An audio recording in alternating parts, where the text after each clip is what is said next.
जैसा कि कल जब थर्ड लॉ के बारे में आप लोगों से मैं बात कर रहा था, तीसरा कमांडमेंट कहें या तीसरी व्यवस्था जो परमेश्वर ने दिया था हम लोगों के लिए, तो वो क्या था कि तू अपने परमेश्वर का नाम जो है व्यर्थ ना लेना, क्योंकि जो यहोवा का नाम व्यर्थ ले वह उसको निर्दोष नहीं ठहराएगा, वो निर्दोष नहीं बचेगा। यहाँ पर आप लोगों की गवाही से मुझे थोड़ा सा ऐसा लगता है कि शायद आप लोग स्पष्ट रूप से शायद नहीं समझ पाए हैं क्या परमेश्वर का नाम व्यर्थ ना लेने का अर्थ को अगर आप समझना सही रीति से चाहते हैं तो इस बात का ध्यान रखें। ये सही है कि आपने कल सीखा है कि हम लोग बहुत सारी बातों में प्रभु का नाम लेते आते थे, जिसको हम लोग समझते थे कि वो व्यर्थ नहीं है, क्योंकि हम लोग ऐसा सोचते थे कि शपथ के समय ही नाम लेना है तो गलत है, अन्यथा प्रभु का नाम लेके कुछ कुछ बोलते रहना या लॉजिक में समझाने में या प्रभु जानता है या प्रभु ये ऐसा करके बात करना, ये सब सही पहले लगता था, लेकिन अब समझ में आया ये गलत है। यहां तक आप लोग सही समझें, लेकिन साथ ही साथ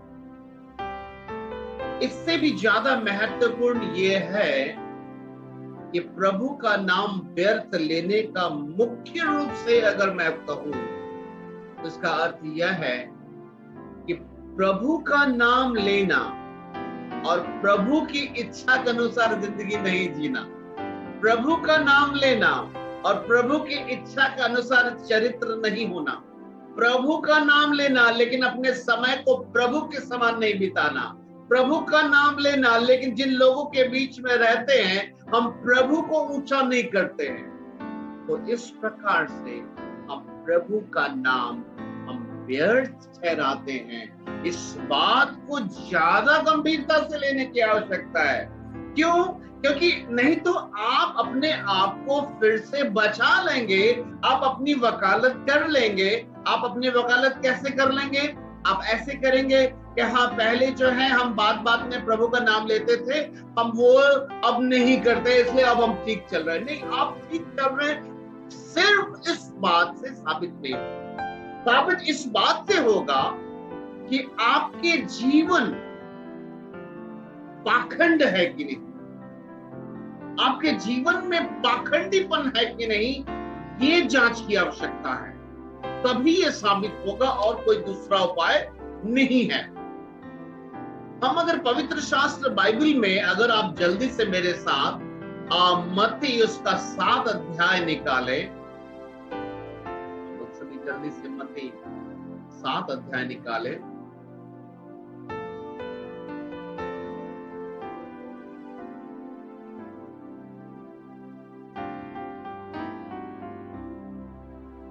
उसका 1 से लेकर 5 तक हम लोग देखते हैं। मत्ती 7 अध्याय उसका 1 से लेकर 5 तक हम लोग देखिए, यहाँ पर थोड़ा समझने की कोशिश करेंगे।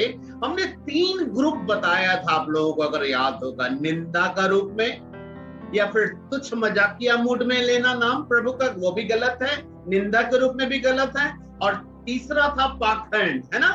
तो ये पाखंड वाला जो एरिया है ना, इसमें सबसे ज्यादा खतरा हम मसीहों को है, और इससे हम इतनी जल्दी नहीं निकल जाएंगे। सिर्फ ये सोच के कि हम शब्दों का अब उस प्रकार का इस्तेमाल नहीं करते हैं इसलिए हम पाखंडी नहीं है, ऐसे साबित नहीं कर सकते। आपको वचन में जाना होगा और देखना होगा कि हम पाखंडी हैं कि नहीं। तो हम सबसे पहले एक रेफरेंस निकाले बाइबल से, मत्ती उसका 7 अध्याय उसका 1 से लेकर 5 तक हम देखते हैं। यहां पर देखते हैं, ऐसा लिखा, दोष मत लगाओ कि तुम पर भी दोष ना लगाया जाए, क्योंकि जिस प्रकार तुम दोष लगाते हो उसी प्रकार तुम पर भी दोष लगाया जाएगा। जिस नाप से तुम नापते हो उसी से तुम्हारे लिए भी नापा जाएगा। तू क्यों अपने भाई की आंख के तिनके को देखता है और अपनी आंख का लट्ठा तुझे नहीं सूझता? जब तेरे ही आंख में लट्ठा है तो तू अपने भाई से कैसे कह सकता है कि ला मैं तेरी आंख से तिनका निकाल दूं? हे कपटी, पहले अपने आंख में से लट्ठा निकाल ले, तब तू अपने भाई की आंख का तिनका भली भांति निकाल सकेगा। मेरे प्यारे भाई बहन, यहां पर एक बहुत सुंदर पहचान मिल रहा है कि प्रभु का नाम व्यर्थ लेने का अगर यह भी अर्थ है कि जो प्रभु का नाम लेता है वो प्रभु की इच्छा के अनुसार चरित्र होता है, प्रभु के ही पीछे चलता है, प्रभु की इच्छा के अनुसार जीवन बिताता है, इसलिए वो प्रभु का नाम लेता है और वो व्यर्थ नहीं ठहराता क्योंकि वो ऐसा जीता है। लेकिन पाखंडी क्या करता है? वो व्यर्थ नाम लेता है। कैसे व्यर्थ नाम लेता है? वो प्रभु का तो नाम लेता है लेकिन चाल चलन प्रभु के इच्छा के अनुसार नहीं, समय प्रभु के इच्छा के अनुसार नहीं, चरित्र प्रभु के इच्छा के अनुसार नहीं। यही तो पाखंड है। और हम देखते हैं कि पाखंड का एक पहचान हम देखते हैं यीशु मसीह ने मत्ती 7 अध्याय में क्या कहा कि ये पाखंडी लोगों की पहचान क्या है? वो दूसरे को तो दोष लगाते हैं, बताएंगे कि तुम यहां गलत हो, but at the same time वो अपने जीवन में उससे भी शायद ज्यादा गलत होते हैं। वो दूसरे को बोलते हैं कि मैं तुमको हेल्प करने आया हूं, मैं तुमको थोड़ा सा बताना चाहता हूं, थोड़ा सा समझाना चाहता हूं, आप सुनिए मेरी बात को, ऐसा करके बोलते हैं। लेकिन वो अपना ही इसका हालात खराब। और यहां पर प्रभु यीशु मसीह ने हर वैसे पाखंडी मसीहों के लिए एक बहुत ही सुंदर सलाह दिया है कि अगर पाखंडी ना बनो, अगर सचमुच प्रभु का नाम व्यर्थ ना लो, तो तुम्हारे लिए एक अच्छा उपाय है। तुम चाहते हो, अगर चाहते हो कि काउंसलिंग करो अपने पति के साथ, अपने पत्नी के साथ, कलीसिया के सदस्य के साथ, अपने दोस्त यारों के बीच में, तुम अगर चाहते हो कि लोगों का जिंदगी बदले, तो पहले तुमको पाखंड से बाहर आना होगा। और वो पाखंड बाहर आने के लिए क्या तरीका? पहले तुम प्रभु का नाम ले, तो प्रभु की इच्छा करने से पहले तो जीना शुरू करो, प्रभु की इच्छा के अनुसार चरित्र रखो, चाल चलन रखो, समय बिताओ, प्रभु की इच्छा को प्रथम स्थान दो। अगर ऐसा करोगे तो प्रभु का नाम व्यर्थ नहीं होगा, क्योंकि तुम प्रभु बोलते हो लेकिन चलते रहो, हे प्रभु बोलते हो लेकिन उसके अधीनता में नहीं चलते। तो पहले तुम ये करो। प्रभु ने कहा अगर ऐसा करोगे तो तुमको एक गुड न्यूज ये देता हूं, जो जिस भाई के जीवन में या जिस बहन के जीवन में या आपके परिवार के सदस्य के किसी के जीवन में कुछ कमियां हैं, जो आप काफी सालों से परेशान है कि मेरा पति नहीं बदल रहा, पत्नी नहीं बदल रही है, बेटी नहीं बदल रही, बेटा नहीं बदल रहा, आप आसानी से उनके आंख का तिनका आराम से निकाल लीजिएगा, वो भी रिलैक्स हो जाएगा। Hallelujah, praise the Lord. हम लोग कई बार देखिए दूसरे को हेल्प करना चाहते हैं, लेकिन कैसे करेंगे? अच्छा एक बात थोड़ा सा सोच के देखिए, मेरी आंख में अचानक से तिनका घुस गया और आप मेरे कमरे में बैठे हैं। इससे पहले कि आप कदम बढ़ा के मेरे आंख का तिनका निकालना चाह रहे हैं, बोल रहे वो बहुत डर रहा है, और सडनली आपकी आंख में कुछ पड़ जाता है, आपके हालात क्या होंगे? आप मेरी ओर बढ़ते जाएंगे हेल्प करने के लिए, या पहले अपना फिर ऐसे करने लगेंगे? आप अपना करने लगेंगे। क्यों? क्योंकि आपको समझ में आ रहा है हम कैसे हेल्प करेंगे, अभी तो मेरे ही आंख में पता नहीं क्या लग गया, आप परेशान हो जाएंगे। आप प्रभु कह रहा है अभी तो तुम लोग खुद ही परेशान हो, पहले तो अपना ठीक करो। अरे आपका ठीक हो जाएगा तब ना आप हमको हेल्प कर पाइएगा, ऐसे कैसे निकालिएगा मेरे आंख से? प्रभु कह रहे हैं ऐसे करके जो लोग जीवन जीते हैं उनको प्रभु ने क्या कहा कि एक कपटी अपनी आंख में से लट्ठा निकाल ले, तब तो अपने भाई की आंख का तिनका भली भांति निकाल सकेगा। मेरे प्यारे भाई बहन, मैं सचमुच धन्यवाद देता हूं परमेश्वर को मैं जब तक अपने जिंदगी में बाइबल पढ़ता रहा, बहुत ही शुरुआती दिनों में, मैं ना तो दूसरों के बीच में और ना ही अपने परिवार के बीच में, मैं वचन तो बोलता था लेकिन कोई असर नहीं होता था मेरे परिवार के सदस्य के बीच में, बल्कि उनको बुरा ही लग जाता था और मैं नहीं समझ पाता था उनको बुरा क्यों लग रहा। मैं तो वचन बता रहा हूँ, वचन तो जीवित है, वचन तो पवित्र है, वचन तो आशीष देता, लोग बदल नहीं रहे हैं बल्कि और हम पे गुस्सा हो जा रहे हैं, ऐसा क्यों हो रहा है, हमको समझ में नहीं आता था। समय के साथ प्रभु मुझसे बात किया, बेटा लट्ठा निकाल,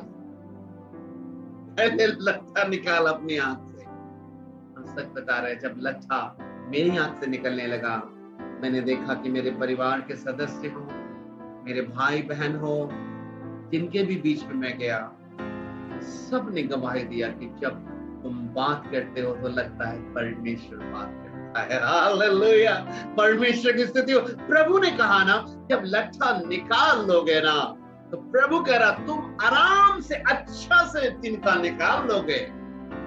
आज घर घर की कहानी है, किसी घर में किसी का बड़ा बेटा गलत राह पे है, तो किसी बेटी गलत राह पे है, तो किसी का पति विश्वास में नहीं आना चाह रहा है, तो किसी के माँ बाप गलत राह में चले जा रहे हैं। और हर बेटा अपनी माँ को बचाना चाह रहा है, कोई पत्नी अपने पति को बचाना चाह रही, कोई बेटी अपना भाई को बचाना चाह रही, लेकिन दिक्कत पाखंड से है। अगर हम अपने आंख का लट्ठा निकाले तो प्रभु कहता है तो आराम से अपने भाई को बचा ले, तो आराम से अपने पति को बचा सकता है, तो आराम से अपनी पत्नी को बचा सकता है, तो आराम से अपने पति के जिंदगी को बचा सकते। तू खुद लट्ठा लेकर पूरा जिंदगी बिता, तूने बपतिस्मा लिया, तूने प्रभु खोज लिया, तू संगति करती, सेवा करते, सब कर सकती है, लट्ठा के साथ किया जा सकता है। Can you believe it? क्या आप विश्वास करेंगे कि आप एक मसीही कहलाते हुए, लट्ठा आंख में रखते हुए, जब तक प्रभु नहीं आए आप चर्च जा सकते, आराधना कर सकते, प्रभु बोझ कर सकते, सब कुछ कर सकते? क्या आप विश्वास कर सकते कि नहीं? हाँ, इसलिए कि ये जो 5 मूर्ख कुंवारियों की कहानी यही तो है कि जब तक प्रभु नहीं आया वो लट्ठा हाथ में लिए हुए अपने आप को गुड क्रिश्चियन, अच्छी मसीह समझते थे। वो तो जब हुल्लड़ मची आधी रात को, तब पता चला कि अरे हम तो कपटी थे, अब तो समय ही नहीं है लट्ठा निकालने। मेरे प्यारे भाई बहन, परमेश्वर का नाम व्यर्थ ना लेने का अर्थ जो है, मैंने आप लोगों को कल और भी कई तरीकों से समझाने की कोशिश किया हूं, और ऐसा लगता है कि उस दिशा में आप लोग अपने स्वार्थ के कारण जाना नहीं चाह रहे, क्योंकि जिंदगी अपनी मर्जी से लगता है जीना चाह रहे, क्योंकि आप में से कोई भी ये गवाही क्यों नहीं दिया कि कल के वचन से सीखे, उससे समझ में आया कि अगर प्रभु बोलते हैं तो प्रभु के समान जीना है, अगर प्रभु के समान नहीं जीते तो परमेश्वर का नाम लेना व्यर्थ है। ये वाला बात आप लोग कोई नहीं बोला। आप लोग बोले कि हाँ आप समझ में आ गया, पहले शपथ में होता था, अब थोड़ा इधर उधर में भी जो बोल देते थे वो नहीं ले, यानी कहना चाहते बाकी लाइफ तो मेरा, इट्स माय लाइफ, ये कहना चाहते हैं आप। डोंट डू दैट, ये नहीं है। प्रभु ने कहा तुम मुझसे अगर हे प्रभु कहते हो और आज्ञा नहीं मानते हो तो फिर हे प्रभु कहते ही क्यों? कहा ना प्रभु ने, क्यों कहते हो? यानी प्रभु को आपत्ति है वैसे मसीहों से जो आज्ञा नहीं मानते हैं और हे प्रभु कहते हैं। हमने कल ये भी सीखा, फिलिपियों की पत्र में परमेश्वर ने उसे वो नाम दिया जो सब नामों में श्रेष्ठ, प्रभु यीशु का नाम, जिसके आगे हर एक घुटना टिकेगा और हर एक जीभ अंगीकार कहेगी और कहेगी कि यीशु ही प्रभु है। लेकिन घुटना टिकने का अर्थ समर्पण से है, अपने आप को सौंपने से होता है। अपने आप को सौंपने का मतलब हमारा हर कुछ, एवरीथिंग, हमारी कल्पनाएं, हमारी इच्छाएं, हमारी सोच, हमारी चाहत, हमारी योजनाएं, हम सब कुछ परमेश्वर के चरणों के पास ले आते हैं इस विश्वास के साथ कि परमेश्वर, you are going to make it best of me. आप मेरे जीवन में बेस्ट आप कर सकते हैं। मैंने जो कुछ भी चुना है अपनी लाइफ में वर्स्ट है, मैं जानता हूं यू आर माई क्रिएटर। आप जो मेरे लिए सोचेंगे वो सुप्रीम होगा, वो सबसे अच्छा होगा। अब मैं समझ चुका हूं, इसलिए मैं सब कुछ आपके चरणों पर लेकर आया। ये तो है प्रभु कहने का अर्थ। तो परमेश्वर का नाम व्यर्थ ना लेने का विषय सिर्फ इस बात के दायरे में मत रखिएगा कि बात बात में आप प्रभु का नाम ले लेते थे, सिर्फ वही गलत है, ऐसा नहीं। लेकिन मुख्य रूप से हम उसकी अधीनता में जीवन ना बिताएं, अगर उसके गुणों को ना प्रकट करें, लेकिन बोले कि यीशु ही प्रभु है। अपने परिवार के बीच में, अपने पति के बीच में, अपनी पत्नी के बीच में, अपने बच्चों के बीच में दिखाएं ऐसे कि हम प्रभु यीशु को मानते हैं, लेकिन हम प्रभु यीशु मसीह के गुणों को ना प्रकट करें। हम सच में, हम सबसे पहले तो उन्हीं के बीच में, अपने बच्चों के बीच में, जो आपका पति, जो आपसे सहमत, उन्हीं के बीच में आप परमेश्वर का नाम व्यर्थ साबित कर रहे हो मेरे प्यारे भाई बहन। सो पाखंड है, और पाखंडी के बारे में हम लोगों ने क्या सीखा कि वो दूसरों को तो बताता है, दोष लगाता है, लेकिन वो क्या करता है, खुद को नहीं जांचता है। वो दूसरों को तो बोलता है कि मैं लाओ तुम्हारे आंख का लट्ठा निकाल दो, आंख का तिनका निकाल दो, लेकिन खुद में आंख में क्या रखता है, लट्ठा है, तो दूसरा का कैसे निकालेगा। मेरे प्यारे भाई बहन, आज ये आवश्यक है कि हम लोग इस बातों को जांचें कि क्या हम पाखंडी नहीं हैं, या ये केवल क्या इस बात से साबित हो जाएगा कि हम अब परमेश्वर का नाम व्यर्थ में जो लेते थे वो छोड़ दिए, सिर्फ साबित हो जाएगा? नहीं। पाखंडी का अर्थ क्या है, इसको समझने के लिए एक और वचन अगर हम लोग निकाले, रोमियो की पत्री नया नियम है, उसका 2 अध्याय, उसका 21 और 22।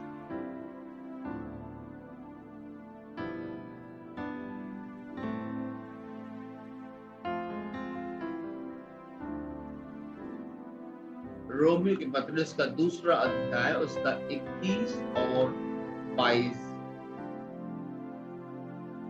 यहां पर ऐसा लिखा है, अतः क्या तू जो औरों को सिखाता है और अपने आप को नहीं सिखाता? क्या तू जो चोरी ना करने का उपदेश देता है, आप ही चोरी करता है? तू जो कहता है व्यभिचार ना करना, क्या आप ही व्यभिचार करता है? तू जो मूर्तों से घृणा करता है, क्या आप ही मंदिरों को लूटता है? मेरे प्यारे भाई बहन, हम देखते हैं कि परमेश्वर के वचन में ऐसे बहुत सारे लोग हैं जो दूसरों को सिखाते हैं, लेकिन अपने आप को नहीं सिखाते हैं। दूसरे को उपदेश देते हैं, लेकिन अपने भी लागू नहीं करते। परमेश्वर का वचन बताता है ये तो पाखंड है। और पाखंड के बारे में हमने जो 3 भागों में जो मैंने आप लोगों को एक्सप्लेन किया, एक निंदक होता है परमेश्वर का नाम, जो निंदा करता है वो भी व्यर्थ करता है परमेश्वर का नाम। एक जो मजाक व्यर्थ में लेता है, तुच्छ बातों में, मजाकिया मूड में, बातों में, डिस्कशन में ले लेता है, वो भी जो है व्यर्थ करता है परमेश्वर का नाम। और तीसरा पाखंडी है। पाखंडी का अर्थ है वो बाहर से तो लगता है कि एक ईश्वर भक्त स्त्री है, एक ईश्वर भक्त पुरुष है, ईश्वर का भय मानने वाला ये जवान लड़का है, ईश्वर का भय मानने वाला ये जवान लड़की है, ये परमेश्वर से बहुत प्यार करने वाला परमेश्वर का दास है, ऐसा बाहर से लगता है, लेकिन अपने आप को कभी नहीं जांचता है, हमेशा दूसरों को ही सिखाता है। ऐसा इंसान परमेश्वर का नाम व्यर्थ लेता है। और बाइबल बताती है जो परमेश्वर का नाम व्यर्थ लेगा वो निर्दोष नहीं ठहरेगा। आइए हम लोग प्रार्थना में जाएं, अपने सरों को झुकाएं, अपनी आंखों को बंद करें। विशेष रूप से इस बात को जांचिएगा, परमेश्वर का नाम व्यर्थ लेने का संदर्भ, ये विषय छोटा नहीं है, ये हमारे जीवन से जुड़ा हुआ है। हमारे मुंह के शब्दों से केवल नहीं जुड़ा है, वरन हमारे चाल चलन से जुड़ा हुआ है, हमारी इच्छाओं से जुड़ा हुआ है, हमारी योजनाओं से जुड़ा हुआ है। परमेश्वर का नाम व्यर्थ लेना हमारे बॉडी के हर एक पार्ट से जुड़ा हुआ है। हम अपने अंगों को किस प्रकार इस्तेमाल करते हैं, उनसे भी जुड़ा हुआ है परमेश्वर का नाम व्यर्थ लेना। आइए हम लोग अपने शरीर, प्राण, आत्मा को परमेश्वर के हाथ में सौंपें इस प्रकार से कि हम कपटी ना हो। हम सबसे पहले अपनी आंख का लट्ठा निकालें। अगर सचमुच चाहते हैं, जैसा वचन में लिखा है कि जब तू अपने आंख का लट्ठा निकाल लेगा, जब तू अपने आंख का लट्ठा निकाल लेगी, तो तू भली भांति अपने भाई, अपने बहन, अपने सदस्य, अपने प्रेमी लोगों के बीच में जाकर उनके आंखों से तिनका भी तू निकाल सकेगा। अपने शरीर, प्राण, आत्मा को पूरी तरह से प्रभु के हाथ में सौंप। आइए हम लोग